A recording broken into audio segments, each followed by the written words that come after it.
what were the early days of your research and your clinical work like? When did you get started?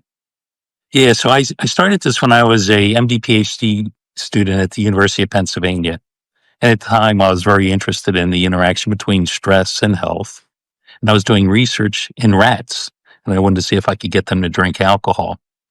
And at that point, the idea was that rats and humans drink alcohol to reduce tension, the tension reduction hypothesis. And so I stressed rats, and I found that I could get them to increase their alcohol drinking.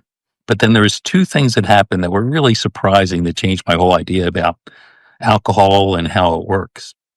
And one is I had a undergraduate research assistant who was looking at the data and said, it's interesting. The rats seem to increase their drinking, not, right after the stress, but like delayed reaction after the stress. When I designed the studies, I didn't want to come in and run the rats on the weekend, so I would just run them during the week. And the weekends, I would just have to come in and measure their alcohol bottles so I could have the weekends off.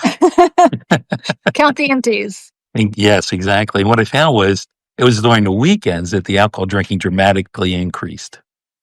So that was Mhm. puzzling. I couldn't Okay, explain it so they had access to alcohol, not just during the study. They had access all the time. back in the home cage, right?